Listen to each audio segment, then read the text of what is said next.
আমার মেয়ে একটা কথা মাথায় রাখবি, আচ্ছা তোর যার সঙ্গে প্রেম করতে মন চায় কর, আমার মা হিসেবে কোনো আবদার অবজেকশন নাই, কিন্তু মা তুই যখন বিয়ে করবি টাকা ওরা দেখে বিয়ে করিস। এভাবেই বলে মা। কিছু মায়ের থেকে মেয়েরা এই শিক্ষা পেয়ে টাকা পাইলে, সরকারি চাকরি পাইলে বুইরা টাকলার সাথেও বিয়ে দিবে। আর আপনি মা হয়েছেন, আপনি বলবেন তুই আমার মেয়ে, তোর মতো মেয়ে জামাই হিসেবে আরের মতো আদর্শবান যুবককে বিয়ে করতে হবে। মা শিখাচ্ছে তুই টাকা দেখে বিয়ে করবি। অতএব যেই মায়েরা উপরে এক ভেতরে এক, তার মৃত্যু কেমন হবে? যে মুরব্বী চায়ের দোকানে পায়ের উপরে পা তুলে বিড়িটা, অনেক মুরব্বী আছে, না ঠিক বলতে হবে না, মুরব্বীদেরকে আমরা আদব রেখে বলছি, তাদের মৃত্যু কেমন হবে? যে যুবক ফজরের আযান শুনেও লেপ মুড়ি দিয়ে ঘুমিয়ে যায়, তার মৃত্যু কেমন হবে? এবার আমি আমার ওয়াচের মূল জায়গায় ফিরে আসলাম। এর চাইতে দামি ওয়াচ হয়তো বা এর আগে করতে পারি নাই, হয়তো বা এর পরেও আমি করতে পারবো না। বেনামাজির সামনে দেখেন, দেখেন কত বড় বেলাজা, দেখেন কত বড় বেলাজা। না থামেন থামেন থামেন থামেন, না না আমি আছি তো, আমি হিয়ার, আমি আছি, থামেন না, বসো বসো, তোমরা বসো, তোমরা বসো, আমি দেখছি, বসো। এই তোমরা একটু ডানে চেপে যাও তো, এই যে আমি বলছি তো বসো, তুমি বসো, তোমার ডানে চেপে যাও। মাশাআল্লাহ। না, এতবার বলার পরেও যদি কেউ কথা বলে, এটা বুঝতে হবে তার ভেতরে পরিবারের সুশিক্ষা সে অর্জন করতে পারে না। বেনামাজির সামনে যখন দাঁড়িয়ে যাবে, look at my face, don't look at them, you just have to look at myself, আমাকে দেখেন। বেনামাজির সামনে মালাকুল মউতের দুই চোখ হবে টকটকে লাল, দেহের চামড়ার রং হবে নীলাভ বর্ণের চামড়া, হাতে থাকবে, পায়ে থাকবে বিশাল বড় বড় লোম পশম দিয়ে ভরা, পা থাকবে জমিনে, মাথা থাকবে আকাশ বরাবর, বিশাল লম্বা। বেনামাজি যখন মালাকুল মউতের চেহারাটা দেখবে, থরথর থরথর করে কাঁপবে।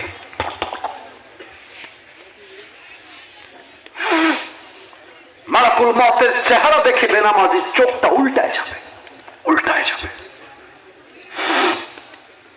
আর জিহ্বা এই ডান দিক থেকে সাদা সাদা ফেনা বের হওয়া শুরু হয়ে যাবে, থরথর থরথর করে কাঁপবে।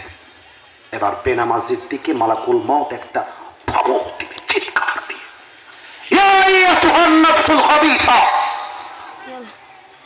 উখরুজি ইলা গাযাবিল্লাহ, এ বেনামাজি বের হ। মালাকুল মউতের ধমক, বের হ। ধমকে বেনামাজির রূহটা ছিঁড়ে বের হবে, ছিঁড়ে। একবার ডান দিকে দৌড় দিবে, একবার বাম দিকে, আরেকবার পেছনের দিকে দৌড়ে পালিয়ে যাবে। Look at my left hand, বাম হাত দেখেন। মালাকুল মউত তার বাম হাতটা, he will take his left hand just like step back, পেছনে নিবে। বেনামাজির রূহের দিকে মালাকুল মউত তার বাম হাত দিয়ে একটা থাবা মারবে, একটা থাবা।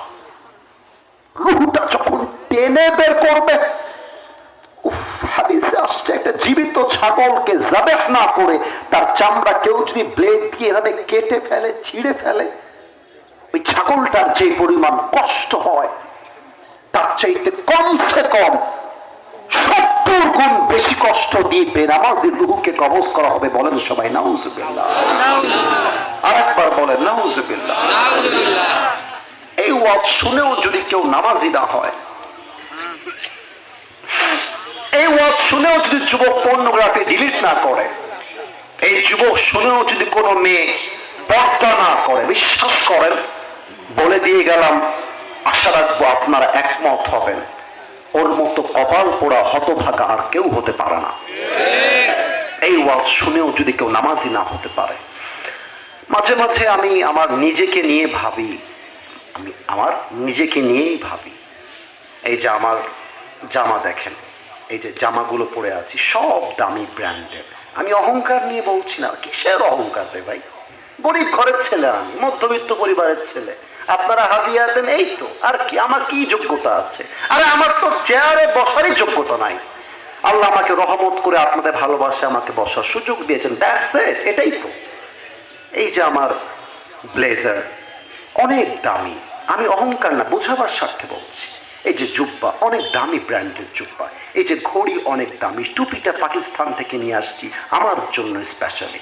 মাঝে মাঝে ভাবি, আসিফ তোর গায়ে এত দামি দামি জামা, এত ব্র্যান্ডের চাকচিক্যময় জামা, তুই রংপুরের রোড হয়ে যাচ্ছিস গাইবান্ধায়, তোর গাড়ি আছে 100-তে, সামনে একটা ট্রাক আসছে ওইটাও 100-তে, দুইটা যদি একসাথে এসে ঠাস করে একটা বাড়ি খায়, ব্যাস খেল খতম, শেষ। বাড়ি যখন খাবে, রুহুটা যদি বের হয়ে যায় এক ধাক্কায়, গাইবান্ধা সবাই ছুটে আসবে, আরে বাঁচাও বাঁচাও বাঁচাও। এইটা তো আসিফ হুজুর মনে হচ্ছে, ধরো ধরো। আসিফ হুজুরকে ধরে আর লাভ নাই, আসিফ হুজুর তো চলে গেছে, চলে গেছে। যখন মানুষ বুঝে ফেলবে আসিফ হুজুরের রুহুটা আর নাই, আমার এই দামি ব্লেজার খুলে ফেলবে, জুব্বাটা খুলে ফেলবে, ঘড়িটা খুলে ফেলবে, টুপিটা খুলে ফেলবে, পুরো দেহে চাকচিক্যময় জামাগুলো খুলে আমাকে সাদা কাপড়ের কাপড়ে প্যাকেট করে 3.5 হাত মাটির কবরে শোয়াই দিবে। এটাই তো দুনিয়ার জীবনের চাকচিক্যতার বাস্তবতা, ঠিক কিনা বলে? রূপেরই গৌরবে সাজিয়াছ সাজ, সোনা দানা কত কি আর রাজকী পোশাক, যেদিন প্রাণ চলে যাবে সবই পড়ে রবে, প্রাণ চলে যাবে সবই পড়ে রবে, গায়ে দেবে মার কি নথন রে মোনা আমার, কেন বান্ধ দালান ঘর। একটা লাইন গান তোমার সাথে, একদিন মাটির ভেতরে কেন বান্ধ দালান ঘর, ঠিক কিনা বলে? দেহ তোমার চরম চর গলে পচে যাবে, শিরার উপর শিরা গুলি ছিন্ন ভিন্ন হবে, মন্ডু মিরু দণ্ড সবই হবে খণ্ড খণ্ড, মন্ডু মিরু দণ্ড সবই হবে খণ্ড খণ্ড, পড়ে রবে মাটির উপরে মোনা আমার, কেন বান্ধ দালান ঘর। একসাথে, একদিন মাটির ভেতরে কেন বান্ধ দালান ঘর, ঠিক কিনা বলে? রুহু যখন বের হয়ে যাবে, সঙ্গে সঙ্গে মসজিদের মাইকে এলান হয়ে যাবে, অমুকের দাদা, অমুকের বাবা, অমুকের মা, অমুকের কলিজার টুকরা সন্তান দুনিয়া থেকে বিদায় নিয়েছে। আগামীকাল সকাল 10টার সময় জানাজা, যে যেখানে আছেন 10টার সময় চলে আসবেন, সবাই দৌড় দিয়ে চলে আসবেন। রুহু যখন বের হয়ে যাবে, সাথে সাথে আপনার দুই কাঁধের যে দুই ফেরেশতা ছিল, এই দুই ফেরেশতাকে উঠাই নিবে একজন। এবার একটা প্রশ্ন করছি, একটু ঠান্ডা হোক, উত্তরটা 95 ভুল আসতে পারে বিধায় একটু সময় দিলাম, যেন ঠান্ডা মাথায় বলতে পারেন। আলেম ওলামা নয়, মাদ্রাসার ছাত্র নয়, জাস্ট দ্য ইয়াং পিপল, যারা যুবক আছেন, মুরব্বীরা আছেন, তারা উত্তর দিবেন। আমি 1 থেকে 3 গুনছি, 1 2 3। এবার প্রশ্ন করছি, রুহু বের হওয়ার পরে লাশ যখন কবরে দাফন করা হবে, বলেন তো সবাই, কবরে দুইজন ফেরেশতা এসে মাইয়াতকে মোট প্রশ্ন করবে কয়টা? নো, তিনটা নয়। এই তো you are right, you all the people are right, মাশাআল্লাহ। মোট প্রশ্ন তিনটা নয় গাইবান্ধাবাসী, মোট প্রশ্ন হবে চারটা। আচ্ছা, আমি মনে করেন ফেরেশতা হয়ে প্রশ্ন করছি, আপনারা উত্তর দিবেন হুকা আমাদের রব একজন, তিনি কে? আর একটু জোরে, আমাদের রব কে? আল্লাহ আমার রব। কত সুন্দর গাইছেন আপনারা, আল্লাহ আমার রব, দমে দমে তনু মনে তারি অনুভব, তোমার দুনিয়াতে আমি যেদিকে তাকাই অথই নেয়ামতে ডুবে আছি সবাই, পাক পাখালির কণ্ঠে শুনি তাসবিহ কল রব, তাসবিহ কল রব, আল্লাহ আমার রব, এই রবই আমার সব। রবকে আচ্ছা একটু সবাই তাকান তো, আমি একটু হঠাৎছি জিনিসটা। আমার মুখে এই যে কালো কালো লম্বা লম্বা, এটার নাম কি? আমার পেছনে আওয়াজ জোরে আসছে, সামনে আওয়াজ জোরে আসে নাই, সো স্যাড ফর দ্যাট। এটার নাম কি? কেউ পাম দিবেন না, যা বলবেন মন থেকে বলবেন। আমি তো একজন যুবক ছেলে, আমি তো চাইলে, হ্যাঁ আমি চাইলে দাড়ি ক্লিন শেভ করতে পারতাম না, বলো তোমরা পারতাম না বলো? আচ্ছা, আমি যে দাড়িটা রেখে দিয়েছি, আমার আব্বাজানের মুখে দাঁড়িয়ে আছে, আমার ভাইয়ের মুখে দাঁড়িয়ে আছে, সত্য করে বলেন তো আমাদেরকে দাড়িতে কি আনস্মার্ট লাগতেছে না স্মার্ট লাগতেছে? অসুন্দর লাগছে না সুন্দর লাগতেছে? হ্যাঁ, কিছু মেয়ে আছে দেখবা দাড়ি দেখলেই গায়ের মধ্যে চুলকানি জ্বালা পড়া শুরু হয়ে যায়। বলে যে তুমি কি দাড়িওয়ালা বিয়ে করবা? বলে তুমি কি গাঞ্জা খাওয়া বিয়ে করবা? বলবে ইয়েস। তার মানে কিছু মেয়ে রুচি এত খারাপ হয়ে গেছে, দিনদার দাড়িওয়ালা পছন্দ হয় না, গাঞ্জা খোর দেখে ক্লাস খায়, বাসও খায় সেই লেভেলের বাস। গাঞ্জা খোর নিজের জীবনের মূল্য নিজেই বোঝে না, ও তার পর মূল্য বুঝবে কেমন করে? এক ছেলে পাত্রী দেখতে গেছে, পাত্রী বিয়ের জন্য। এখন কথাবার্তা মাশাআল্লাহ আগায় গেছে, অনেক কিছু হয়ে গেছে। লাস্টে গিয়ে পাত্রী বলতেছে পাত্রকে, আচ্ছা ভাইয়া এটা কথা বলা যাবে? মেয়ে বলতেছে পাত্রকে, তো পাত্র বেচারা সহজ সরল রংপুরের মানুষ মনে করেন, বলছে জি আপু বলেন কি বলবেন। তো মেয়েটা বলছে, আচ্ছা ভাইয়া আপনার মুখে যে লম্বা লম্বা দাড়িগুলো আছে না, এটা কেটে ফেলা যায় না ভাইয়া? তো বলছে কেন কাটবো আপু, এটার মানে হোয়াট ইজ দ্য প্রবলেম, সমস্যাটা কোথায়? তো বলছে যে আপনাকে কেমন যেন চাচা চাচা লাগছে, কেটে ফেললে you will look very smart, you know, আপনাকে দেখতে সুন্দর লাগবে, জামাই হিসেবে মানাবে ভালো। যুবক আবার খুব চালাক, বলছে আচ্ছা তাই না? তো আপু আমার মনে হয় যেহেতু আমি আমার নবীকে অনেক ভালোবাসি, আমার জীবন একদিকে আমার নবী একদিকে, জীবন যাবে নবীর আদর্শ আমি ছাড়তে পারবো না। তো আপু আমার মনে হয় কি, আপনার মতো রুচিওয়ালি মেয়ের জন্য আমার মতো সিংহ পুরুষ পারফেক্ট হবে না, আপনার মতো মেয়ের জন্য বিটিএস এর হিজড়া ছাড়া সেকেন্ড কোন অপশন আমাদের কাছে না। আরে যে মেয়ে আমাকে দাড়ির জন্য বিয়ে করতে চায় না, সে তো আমার বাড়ির বউ হওয়ার যোগ্যতাই রাখে না। আর যে মেয়ে আমাকে দাড়ির জন্য বিয়ে করতে চায়, সেই তো আমার বাড়ির বউ হওয়ার যোগ্যতা রাখে। এবার একটা কথা বলতে ভুলে গেছিলাম, যেটা এখন বলতে চাই। এটা আমার মিস্টেক, এটা আমি ভুলে গেছি, এটা আপনাদের কোনো দোষ নেই। আমার হাতে একটা পোস্টারের কাগজ আছে, দেখা যায়? একটু জোরে বললে ভালো হয়, দেখা যায়? ওকে, আমার দিকে তাকাবা, কেউ ডান বাম তাকাবা না, আমার দিকে তাকাও। আগামীকাল গাইবান্ধা কলেজে আমার সকাল 10টায় পরীক্ষা আছে। এই পয়েন্টটা কিন্তু খুব দামি, you have to understand this point, বুঝতে হবে। আমি রাত 12টার সময় ভাবতেছি, আহারে পুরো বছর আড্ডা মারলাম বন্ধুর সাথে, পরীক্ষায় লাড্ডু ছাড়া কিছুই পাবো না আমি। এরকম হয় না যুবক ভাইরা পরীক্ষার আগের দিন? অনেক যুবক আছে পুরো বছর পড়ে না, পরীক্ষার আগের দিন রাতের বেলা পড়ে পরীক্ষায় 5 নাম্বার নিয়ে চলে আসে, তাই না? তো আমি পড়তে বসেছি, রাত বাজে 12টা, সকাল 10টায় পরীক্ষা, পড়তেছি সাজেশন বুক, এটা হচ্ছে আমার পরীক্ষায় কি কি প্রশ্ন আসবে তার সাজেশন এই বইয়ের ভিতরে আছে। আমি পড়তেছি, বাংলাদেশের রাজধানীর নাম কি? আমি মুখস্থ করছি, ঢাকা। এত অসুস্থ মানুষকে তোমরা কষ্ট দিলা, তোমরা এদিকে কেন চাপছো? এদিকে চাপো, আমি বলছি তোমরা বসে পড়ো, আমি বলতেছি। তোমরা ডানে চাপো তো কলিজা যুবক ভাইরা, আমার জানের প্রাণ, তোমরা ডানে চাপো, ডানে চাপো। মাশাআল্লাহ, ওরা চেপে গেছে। বাংলাদেশের রাজধানী ঢাকা, ঢাকা, ঢাকা, ঢাকা।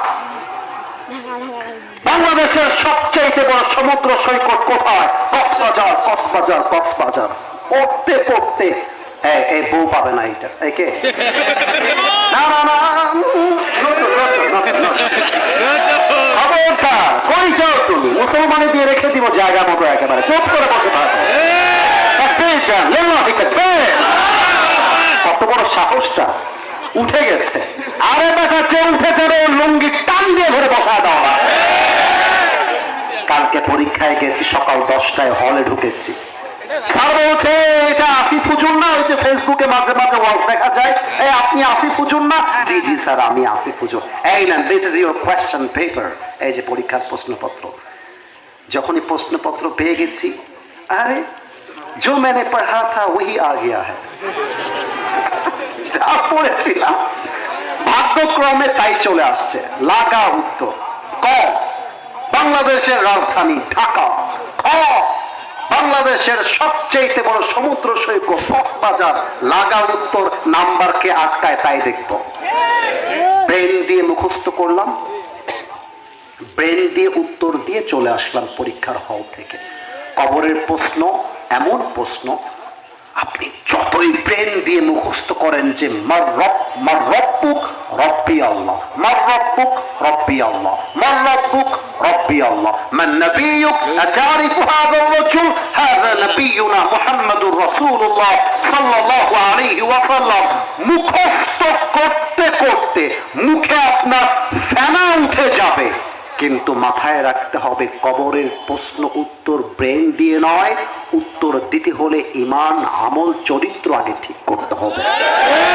এখানে brain, it will not work there, brain দিয়ে কাজ হয় না। আরে কবরের প্রশ্ন উত্তর করতে হলে ঈমানটা শক্ত হতে হয়, গায়বান্ধার ভাইরা। এই একটা কথাই আমি, আপনারা জানেন অনেকে আমার মাহফিলে বাধা দেওয়া হয়েছিল কয়েকদিন আগে। আমি শুধু একটা কথা বলেছিলাম, এই দেশের মানুষ 90% মুসলমান। এই দেশে মসজিদ মাদ্রাসার কোনো অভাব নাই। এদেশের মানুষ দুপুর বেলা না খেয়ে তাফসির মাহফিলে ওয়াজ শুনতে আসে। গতকাল আমার মাহফিল ছিল দুপুর বেলা পঞ্চগড়, এর চাইতে 5 গুণ লোক সেখানে বেশি ছিল। আপনাদের ছোট করলাম না, না বোঝাচ্ছি যেই জাতি কোরআনকে এত ভালোবাসে যে না খেয়ে মাহফিলে ওয়াজ শুনতে আসে। আজহারির মাহফিলে মাহফিল হবে আগামীকাল, তার আগের দিন মানুষগুলো কম্বল বিছায় দিয়ে মাঠের মধ্যে শুয়ে আছে। আমি জাস্ট বলেছিলাম আমাদের কোরআন দিয়ে ওয়াজ জাস্ট করলেই হবে না, যেহেতু আমরা মুসলমান, আগামীর পার্লামেন্ট চলতে হবে প্রত্যেকটা আল কোরআনের সংবিধান দিয়ে। বাস ওনার গায়ে লেগে গেল। উনি আমাকে বলতেছে রাজনৈতিক বক্তব্য দেওয়া যাবে না, এটা দলের বক্তব্য, এই সেই ইত্যাদি কথা বলতেছে। ওর বাপের নাম ভুলাই দিয়ে চলে আসছে একেবারে। আরে টাকা কোন নেতা যদি স্টেজে বলে আল্লাহর জমিনে আল্লাহর কোরআন দিয়ে আইন আমি মানতে পারবো না, ওই নেতাকে স্টেজ থেকে জুতা পরে নামায় দিবা। আগামী বাংলাদেশে কোন প্রকার কোন নাস্তিক করে ঠাই হবে না। আগামীতে পার্লামেন্টে প্রত্যেকটা আইন পাস করতে হবে আল্লাহর কোরআনের সংবিধান দিয়ে।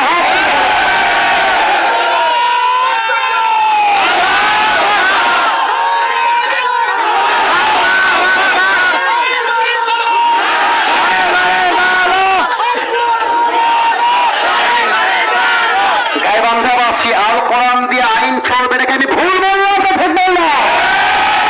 আল্লামা দেলোয়ার হোসেন সাঈদী হুজুর বলতেন, আমরা যখন বলি পার্লামেন্ট চলবে আল্লাহর কোরআন দিয়ে, আমাদেরকে বলে মৌলবাদ, রাজাকার, পাকিস্তানপন্থী। আমাদেরকে মৌলবাদ বললে আমরা মোটেও রেগে যাই না, কারণ মৌল আসছে মূল থেকে। মূল মানে কোরআন, মূল মানে হাদিস, মূল মানে আল্লাহ তাআলা, মূল মানে হিজ লাস্ট মেসেঞ্জার মুহাম্মদ সাল্লাল্লাহু আলাইহি ওয়াসাল্লাম। অতএব যারা আমাদেরকে মৌলবাদী বলে গালি দাও, আমরা মৌলবাদী, তোমরা সবাই আগাবাদী। গাইবান্ধার যুবক ভাইয়েরা, মুরব্বীরা, আওয়াজ দিয়ে বলবেন, গাছের আগায় শক্তি বেশি না গোড়ায় শক্তি বেশি? উনি বলতেন, আমরা থাকি গাছের গোড়ায়, তোমরা থাকো গাছের আগায়। বাড়াবাড়ি বেশি করতে চেও না, বেশি বাড়াবাড়ি করলে 16 কোটি মানুষ মিলে গাছের গোড়ায় একটা ঝাঁকুরি মারবে, মামার বাড়ি দিল্লি গিয়ে পড়বা, দিল্লি গিয়েই তারা সবাই পড়েছে। অতএব যারা আগামী বাংলাদেশে ভারতের দালালি করে খেতে চাও, পিঠের চামড়া একটাও থাকবে না গায়ে। ওসমান হাদিকে মেরে সে পালিয়ে গিয়েছে ভারতে, আমাদের দেশের সাবেক প্রাইম মিনিস্টার পালিয়ে গিয়েছে ভারতে। ভারতদেরকে বলবো, আমরা বাঙালি, সোজা আঙ্গুলে ঘি না উঠলে আঙ্গুল আমরা বাঁকাও করতে পারি। আমাদের স্পষ্ট কথা, ভারত যদি এই সমস্ত জালেমদেরকে ছেড়ে বাংলাদেশে না পাঠায়, বাংলার মাটিতে ভারতের এম্বাসি আমরা বন্ধ করে দিব। আমার কথা একটা, আগামীর বাংলাদেশ হবে মুসলমানদের বাংলাদেশ, আগামীর বাংলাদেশ হবে ইসলামের বাংলাদেশ, আগামীর বাংলাদেশ হবে দাড়িটুপিওয়ালার বাংলাদেশ, আগামীর বাংলাদেশ হবে 5 ওয়াক্ত নামাজীদের বাংলাদেশ।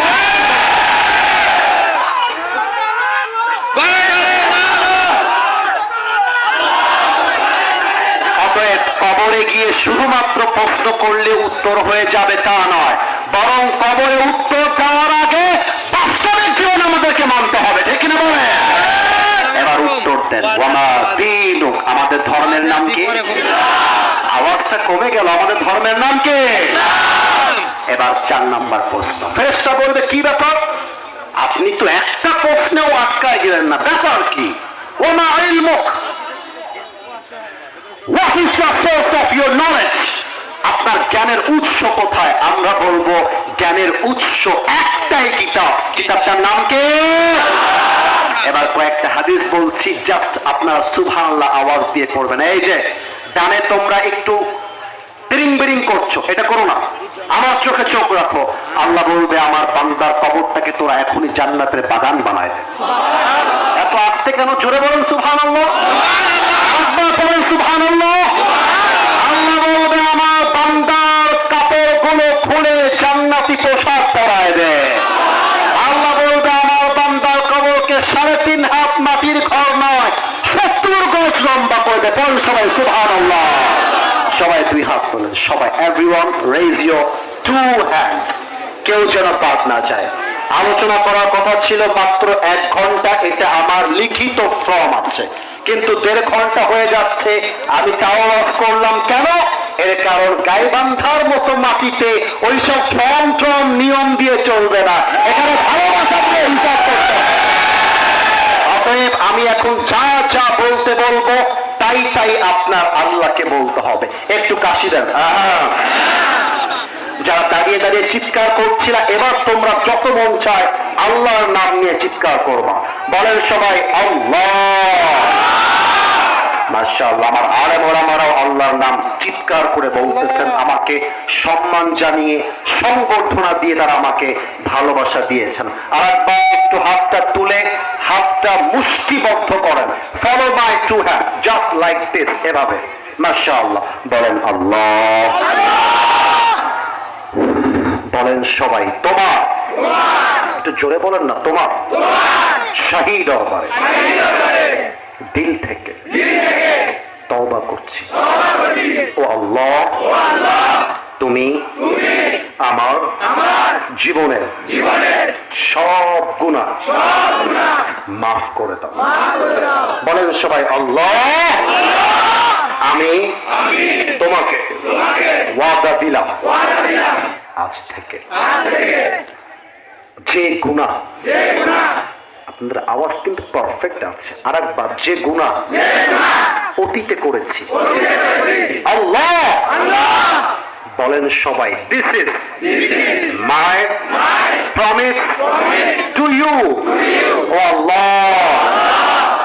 আজ থেকে সেই গুনাহগুলো আমি আর কখনো ভবিষ্যতে করব। একটু হাতটা নাড়িয়ে বলেন না, আর একটু জোরে বলেন না। বলেন সবাই আল্লাহ। হাতটা একদম স্থির রাখেন, বলেন আল্লাহ। আমি নিয়ত করলাম। একটু জোরে কর না, নিয়ত করলাম। ও ভাই, নিয়ত করতে তো সমস্যা নাই, হতে পারে আপনার নিয়ত আল্লাহ কবুলও করতে পারে, পারে নাকি পারে না? বলেন আমি নিয়ত করলাম আল্লাহ আজ থেকে আরেকবার, আজ থেকে এক ওয়াক্ত নামাজ আর কখনো ছাড়বো না। 3 বার বলবেন না, আরো জোরে না, আরো জোরে না। বলেন সবাই আওয়াজ দিয়ে ইনশাআল্লাহ। ওকে, হাত নামান। এবার আমাকে ডাকতেন, বলেন হুজুর। আচ্ছা, আমার নাম ধরে ডাকেন, সমস্যা নাই। আসিফ হুজুর। আমরা গাইবান্ধার সন্তান, আপনাকে ওয়াদা দিলাম, দোয়া না করে, আওয়াজটা কমে গেল, দোয়া না করে আমরা কেউ উঠে যাব না। আওয়াজ দিয়ে বলেন সবাই ইনশাআল্লাহ। আপনাদের একটা অনুমতির প্রয়োজন, পারমিশন ছাড়া আমি সামনে আগাতে পারবো না। এসেছি 10টা 5-এ, এখন বাজে 11টা 35। টানায় টানায় কাটায় কাটায় 1.5 ঘন্টা। আমার দায়িত্বের চাইতে আরো আধা ঘন্টা সময় বেশি দিয়েছি। তবে কিছু প্রশ্ন এসেছে, আমি কি দোয়া করব না উত্তর যাবে? তো উনি কোথায় যায়? ইনি কি মুরব্বী না যুবক? মুরব্বী হলে যাক, মুরব্বী হলে যেতে দাও। কিন্তু আমি আরেকবার জানতে চাই, দোয়া হবে না উত্তর হবে? আচ্ছা, উত্তর দেওয়ার মাঝে কেউ যদি উঠে যায়, কি টান দিয়ে বসায় দেওয়া লাগবে? খবরদার দোয়া না করে মাঠ কেউ ছাড়তে পারবে না, ঠিক না? বলে একটা তাকবীর সবাই মিলে নারে তাকবীর। আরে বিশ্বাস রাখেন, গাইবান্ধার মাহফিল আগামীকাল পুরো দেশের মধ্যে একটা ইতিহাস তৈরি করে ফেলবে। আচ্ছা, প্রশ্নগুলো একটু পড়ার চেষ্টা করছি, একটু 1 থেকে আবারও 3 গুনছি। মাথা, ব্রেইন, অন্তর স্থির করেন। আমি অল্প সময়ে উত্তর দিয়ে দোয়া করব, কারণ ওয়াজ শুনলেই হবে না, ফজরের নামাজটাও জামাতে আদায় করতে হবে।